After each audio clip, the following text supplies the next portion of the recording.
श्रीमत्परम गंभीर स्याद्वादामोगलांक्षणम् जीयात्लोकनाथस्य शासिनं जिनशासिनम्।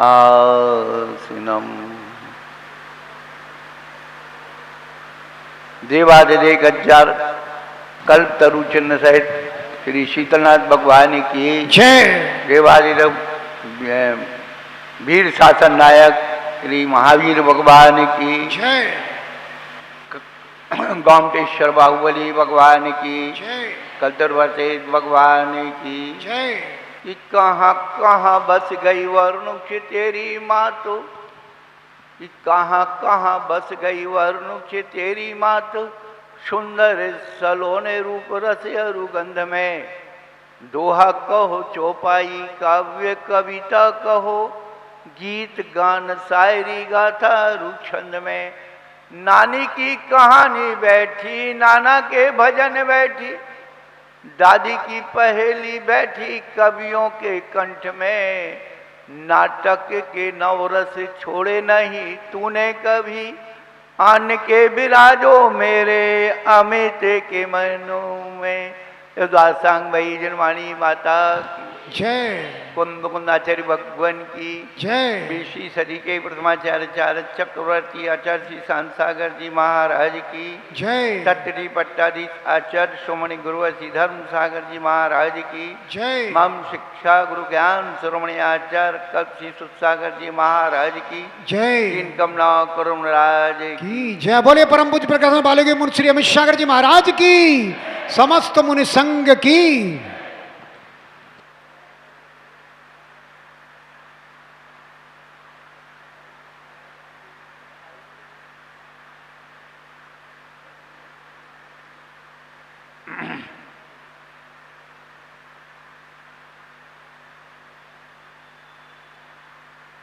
कभी क्या होता है,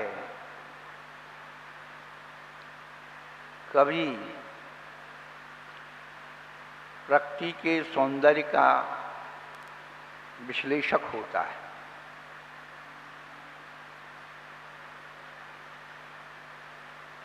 हमारी व्याकरण में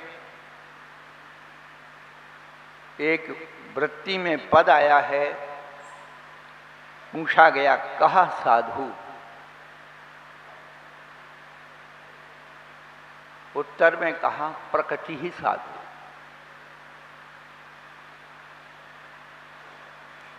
और जितने भी विश्व के संत साधु महापुरुष हुए,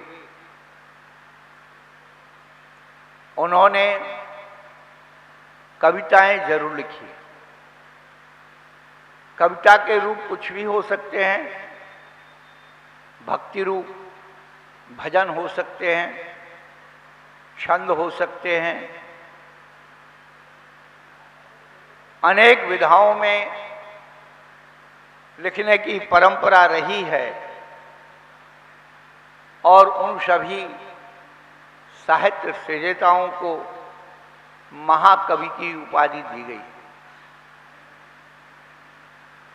कविता निपजती कैसे है, बनती कैसे है? वियोगी होगा पहला कवि, आह से निकला होगा गान।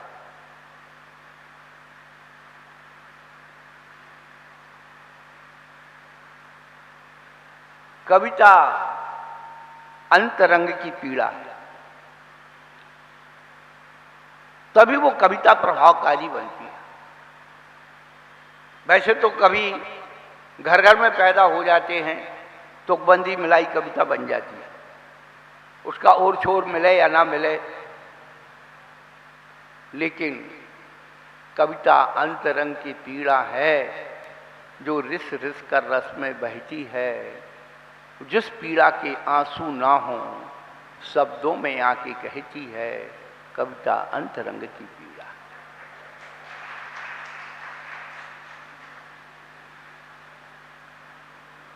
कवित्व से थोड़ा लगाव हमेशा रहा है।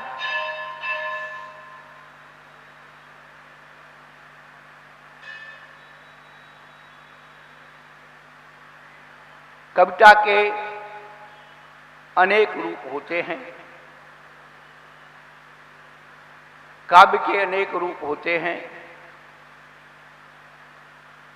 उन्हें अनेक प्रकार से लिखा जा सकता है। लिखने की अपनी अपनी विधाएं हैं, कहने के अपने अपने ढंग। दोहन कर दोहा बना, छान छान कर छंद, रो रो कर रोला बना, गाकर गीत का बंध। दोहन कर दोहा बना, किसी भी शब्दों को जो यत्र तत्र बिखरे होते हैं उनको दोह करके और एक जगह एकत्रित कर दिया जाता है, वो दोहा का रूप ले लेता है। छान छान कर छंद, छानने में अपन क्या करते हैं, अनावश्यक होता है उसे हटा देते हैं, आवश्यक होता है रख लेते हैं। वर्णिक छंद और मात्रिक छंद, कहीं वर्णों की गिनती होती है, कहीं मात्राओं की गिनती होती है। और जब आदमी थक जाता है तो कुछ नहीं बनता तो रो रो कर रोला बना। उसी दोहे को, सवैये को इधर उधर घुमाया, आगे पीछे किया, उनका रोला बन गया। क्या रोड़ा डाल देते ना, रोड़ा, कोई काम नहीं होने दे तो उसके रोड़ा डाल देते हैं। ऐसे ही काव्य विधा में रोड़ा भी है, इधर उधर के डाल करके और बना दिया।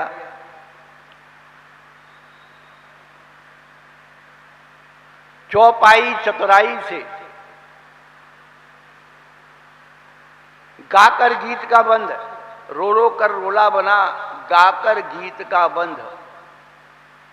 जब कोई भी गीत का मुखड़ा बन जाता है, बंद बन जाता है, तो उसकी अपने आप एक धुन लग जाती है। आदमी को पूरा करने के लिए उसके समकक्ष वो भाषा, वो विज्ञान, वो शब्दावली खोजता है और बनाता है।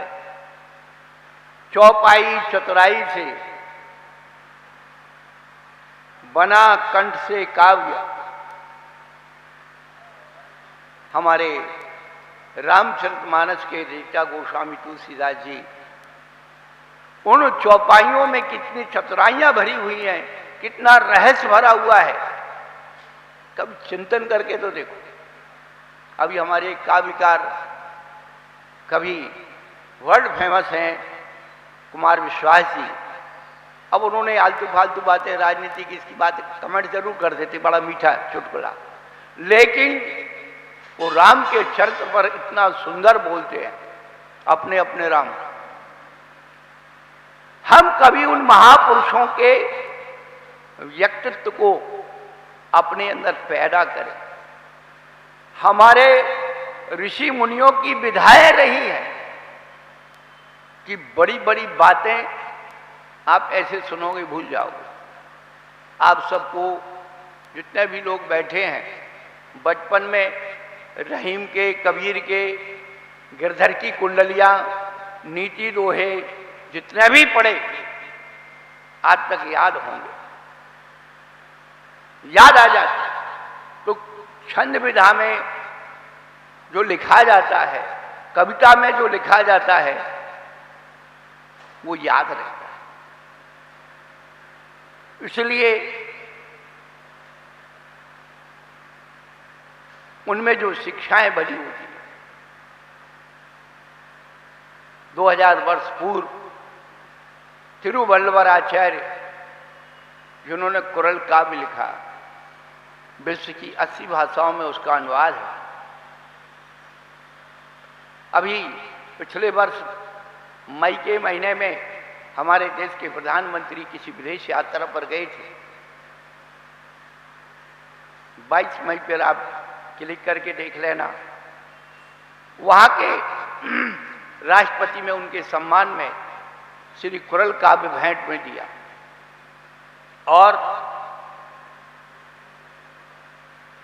उसको जब लिया उन्होंने इसको थोड़ा सा देखा। प्रधानमंत्री जी कहते हैं इसे हम अपने देश में गुजराती भाषा में अनुवाद करके इसे प्रकाशित कराएं। आज घरों में नीति वाक्य, नीति के दोहे खत्म हो गए, महापुरुषों का चरित्र खत्म हो गया। सुबह प्रभाती गाते थे, शाम को भजन कीर्तन होता था, वो शब्द अंदर गूंजते थे, बुराइयों से बचाते थे।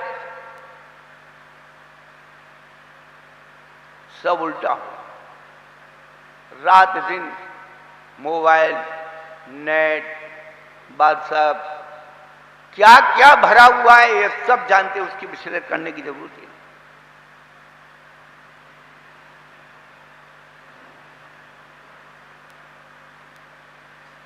जरूरत है पुनः उन्हीं संस्कारों को पवित्र करने की।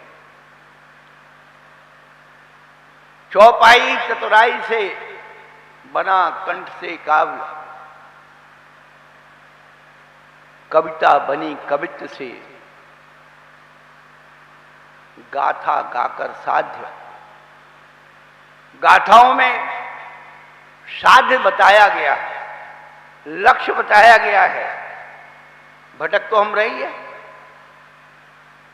भटके तो है ही, हमें कहां जाना है, हमारा पता ठिकाना क्या है, उन महापुरुषों की गाथाओं को पढ़िए। क्या गाथा हो, शौर्य गाथा हो, क्या है हमारे पास। आज हमारे घरों में अपने पूर्वजों के इतिहास की चर्चा ही नहीं होती कि हमारे पूर्वज कितने बलशाली थे, शक्तिशाली थे, बुद्धिमान थे, न्यायप्रिय थे, अन्याय के प्रति कैसा प्रतिरोध करते थे। सब समाप्त। हम तो प्रयोगात्मक बात करते हैं। एक दिन 10-12 साल का एक बच्चा था, अपने मम्मी पापा के साथ दर्शन करने आया। हमने उससे पूछा, बेटा तुम्हारे बाबा के पिताजी का क्या नाम था? बाबा के पिताजी का, बाबा तो उसके जिंदा है इसलिए सब पता है कि इसके बाबा का नाम मालूम, पर बाबा के पिताजी का नाम उसे पता नहीं। वो ऐसे देख रहा। सोचिए आप, हमारी संस्कार, हमारी संस्कृति, हमारी परिवार, हमारी समाज कहां जा रही है। एक दिन मैंने एक बच्चे से पूछा, बेटा चिड़िया कितनी बड़ी होती है? वो कहने लगा इतनी बड़ी। सोचिए आप, उसे चिड़िया इतनी बड़ी दिख रही है। आप बच्चा क्या समझेगा आपके इतिहास को, प्रकृति के नियम को, प्रकृति की चीजों को। क्या बचा है आप लोगों के पास? ये व्हाट्सएप, ये मोबाइल, ये कंप्यूटर, ये नेट। ये ध्यान रखना, जिस दिन स्टार बार हो गया उस दिन आपके कंप्यूटर, मोबाइल सब ऐसे डब्बे बने, कचरा बन के रह जाएंगे। आपको पुनः उसी संस्कृति में आना होगा, उसी संस्कारों के बीज बोना होगा। गाकर गाथा साध्य, गाथाओं में जो हमारे ऋषि मुनियों के रहस्य, ज्ञान के रहस्य भरे हुए। रामचरितमानस के रचयिता गोस्वामी तुलसीदास जी ने रामायण लिखी। उन्होंने लिखा, जे प्राकृत कवि भय सयाने, जो प्राकृत के कवि हुए हैं उनसे हमने प्रेरणा लेकर के ये राम का चरित्र लिखा है।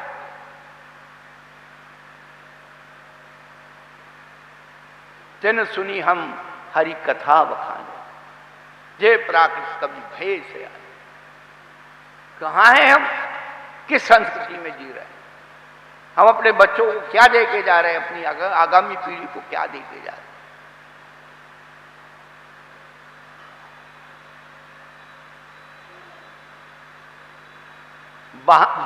बनी कहानी कथन से, बनी कहानी कथन से भजन भक्त की खान।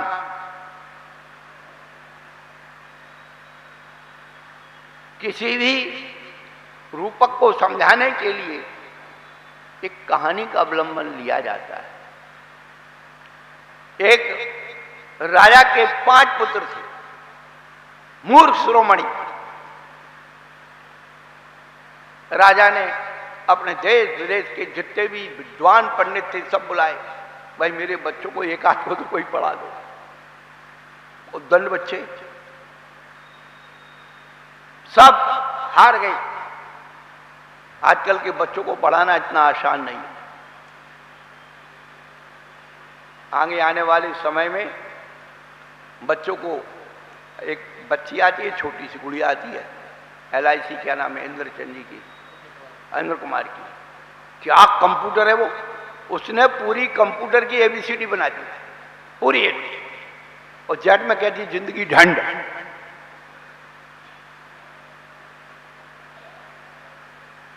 सोचिए आप, आज बच्चे स्कूल पढ़ने जाते हैं, छोटे छोटे बच्चे पढ़ने जाते हैं, पढ़ने नहीं जाते, मैडम को सर को पढ़ा के आ जाते। एक मैडम बच्चों को पढ़ा रही थी, A फॉर एप्पल। बच्चा खड़ा हो गया, मैडम ये बताओ A में एप्पल कहाँ है? इस A में एप्पल कहाँ है? और एप्पल में एक कहाँ है? एक सेव भी था। इस एप्पल में एक कहाँ है? कौन समझा सकता है बच्चों?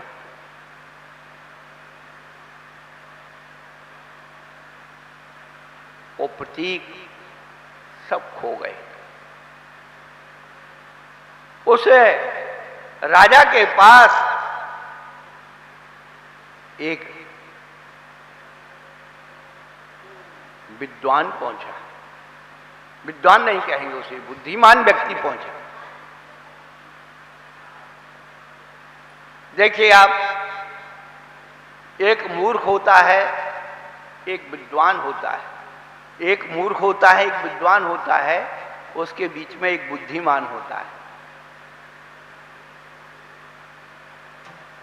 मूर्ख का पहचान है जो आसानी से चुप नहीं होता, और विद्वान की पहचान है जो आसानी से बोलता नहीं है।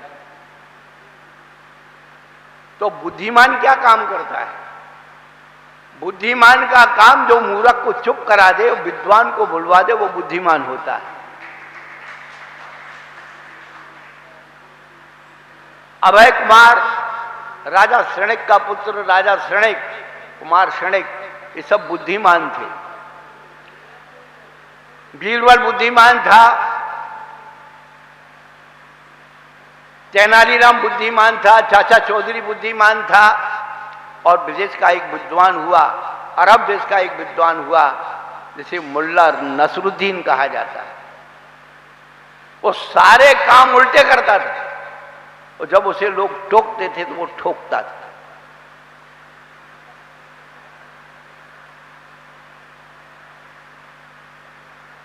जो मूर्ख को चुप करा दे, विद्वान को बुलवा दे, वो बुद्धिमान होता है। वो बुद्धिमान व्यक्ति राजा के पास पहुंचा, कहले राजन मैं आपके 5 पुत्रों को पढ़ा सकता, पर मेरी एक शर्त है, मैं यहां नहीं पढ़ाऊंगा।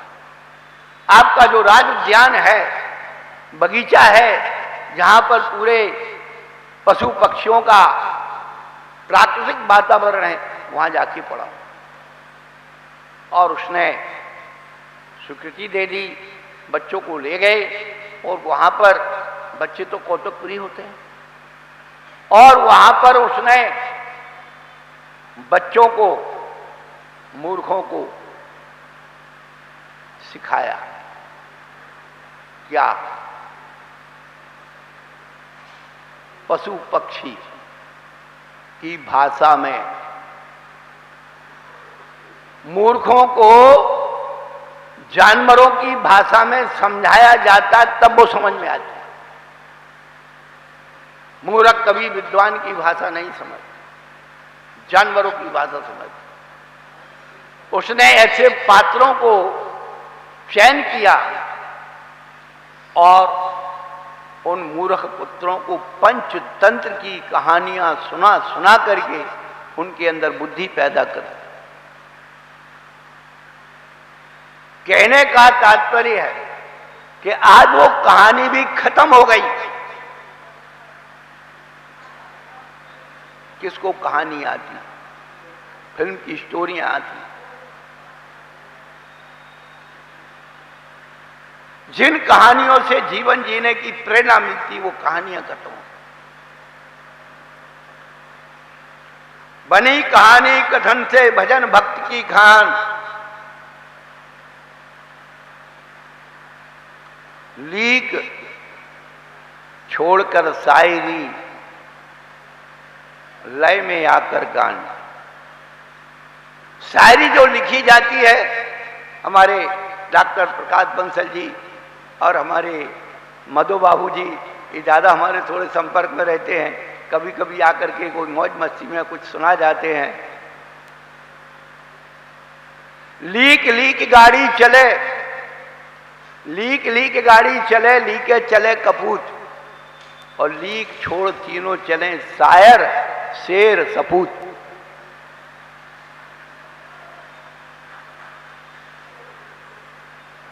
कुछ नया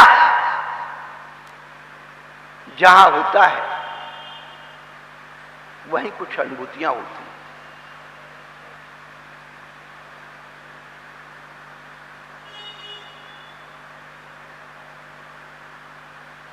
बनी पहेली प्रश्न से। पहले पहेलियां पूछा करते थे और उसमें दिमाग की कसरत होती थी। मुहावरे पूछते थे, पहेलियां पूछते थे, सब खत्म। अब तो स्कोर पूछते हैं कि भाई क्रिकेट में कितने वो बने, रन बने, क्या होना जाना है। आपकी बुद्धि ठस होती चली जाती।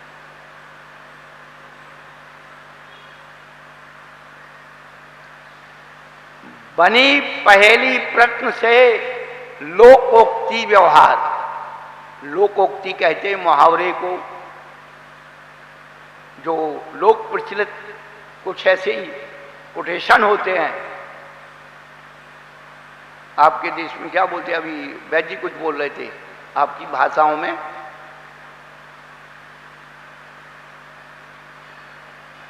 लोकोक्ति व्यवहार, और इन सब को जो समझ ले, इन सब को जो समझ ले, अमित ज्ञान भंडार। पर उसके ज्ञान की कोई सीमा नहीं है। कहने का तात्पर्य बंद हो। एक गीत, एक कविताएं, एक क्षण, ये व्यक्ति के अंदर ज्ञान की चिंगारी पैदा करते हैं। ज्ञान की चिंगारी पैदा करते हैं। लिखा था हमने कुछ, दर रोज तेरा एक गीत नया लिख दूंगा, दर रोज तेरा एक गीत नया लिख दूंगा, पर रोज तेरी कहानी कहां से लिखूं। दर रोज तेरा एक गीत नया लिख दूंगा, पर रोज तेरी एक कहानी कहां से लिखूं। गीत लिखने के लिए गीत लिखने के लिए आसमां है, नदी है, समुंदर है। गीत लिखने के लिए आसमां है, नदी है, समुंदर है। कहानी लिखने के लिए आदमी कहां से लाऊं? कहानी लिखने के लिए आदमी कहां से लाऊं? गीत लिखने के लिए सूरज है, चांद है, तारे हैं। गीत लिखने के लिए। सूरज है, चांद है, तारे हैं, कहानी लिखने को इतने प्यारे कहां से लाऊं। गीत लिखने के लिए पेड़ हैं, पशु हैं, पक्षी हैं, कहानी लिखने को वो ईमान कहां से लाऊं। गीत लिखने के लिए फूल हैं, भौरे हैं, तितलियां हैं, कहानी लिखने को वो रंगीन मिजाज कहां से लाऊं। गीत लिखने के लिए पहाड़ हैं, जंगल हैं, मरसल हैं, कहानी लिखने को इतनी ऊंचाई, हरियाली और वीरानगी कहां से लाऊं। गीत लिखने को मेरे आंसू हैं, गीत लिखने को मेरे आंसू हैं, खून है, पसीना है, कहानी लिखने को वो दर्द, वो कशिश, कहानी लिखने को वो दर्द, वो कशिश, वो श्रम कहां से लाऊं। रोज तेरा एक गीत नया लिख दूंगा और रोज तेरी एक कहानी कहां से लिखूं। कहने को बहुत कुछ है।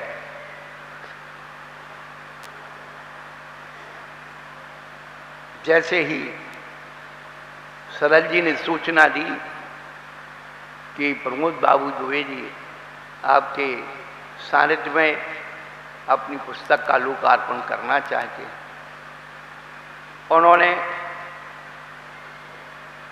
2 पुस्तक ला करके और दे दी कि आप थोड़ा इन्हें देख लीजिए।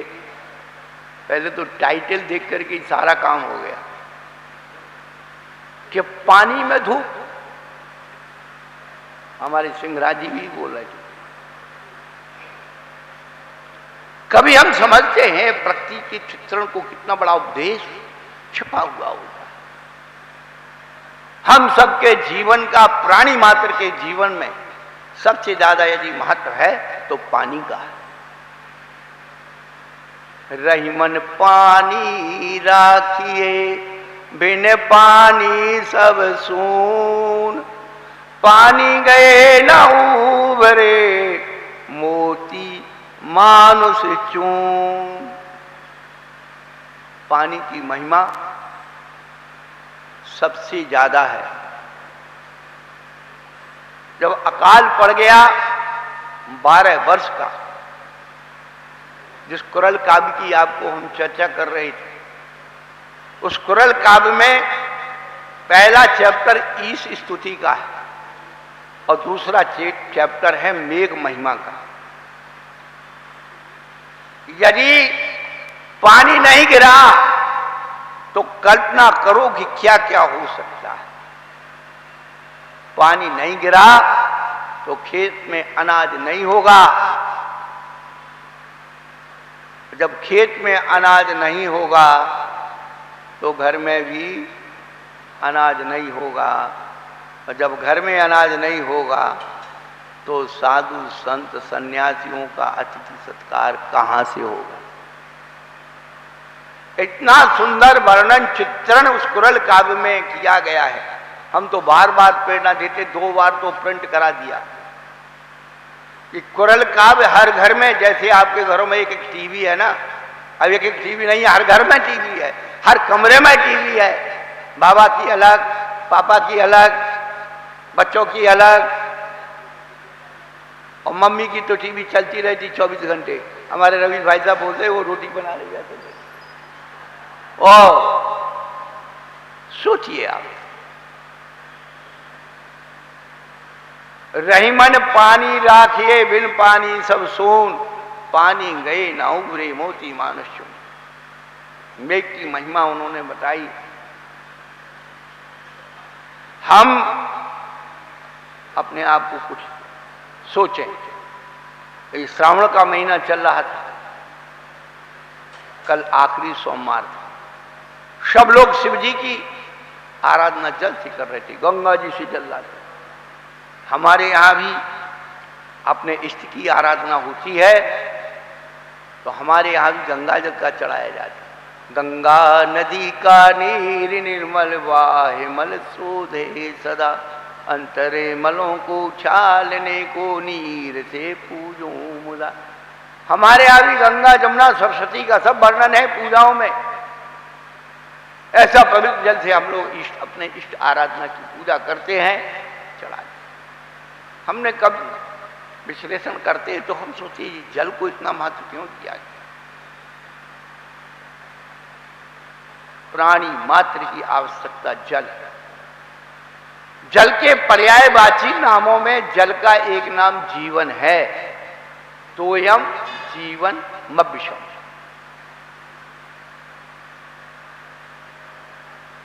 सम्राट,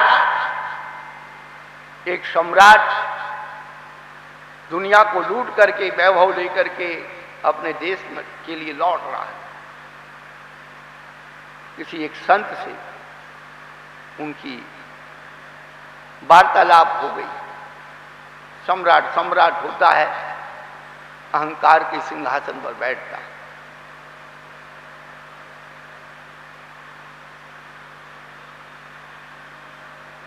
परंतु संत कम नहीं होते। हमारे मध्व बाबू हमें सुना जाते हैं कि सम्राट ने मेरे कांसे की कीमत लगाई, मैं उसकी सिंहासन की कीमत लगा के आ गया।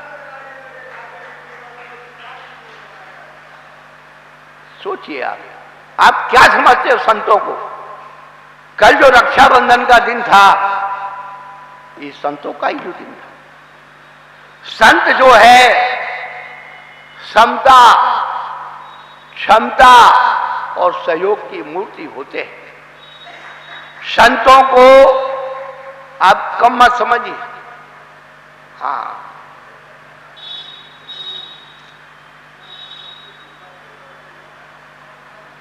फकीरों से मिलने में थोड़ा दूरी बनाए रखिए। इस सूखी नदी से भी पानी मांग लेते हैं।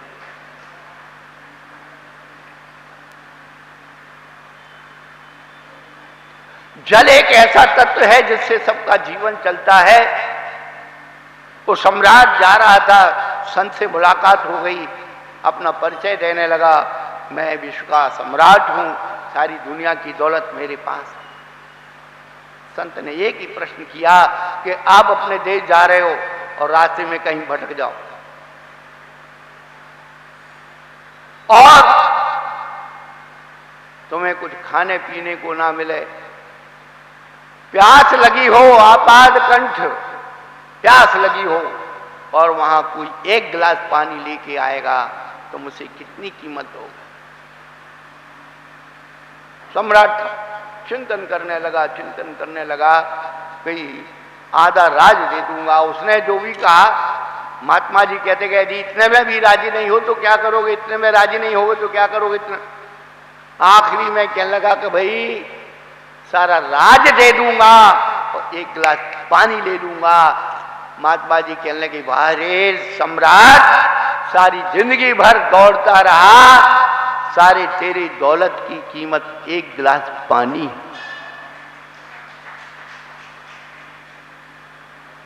ये जिंदगी का ये सबसे छोटा सूत्र है, ये जिंदगी की सबसे छोटी कहानी है, ये एक गिलास पानी।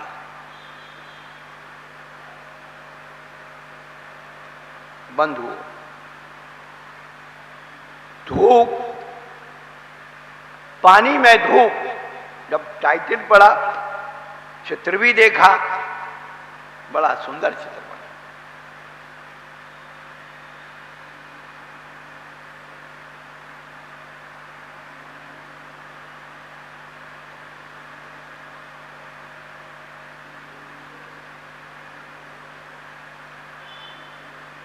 पानी में धूप और धूप में पानी। जब पानी गिर रहा हो और धूप खिली हो और धूप में पानी गिर रहा हो, अनुलोम विलोम है। होता क्या है, पानी में धूप, धूप में पानी जब भी गिरता है, सप्तरंगी इंद्रधनुष बनता है।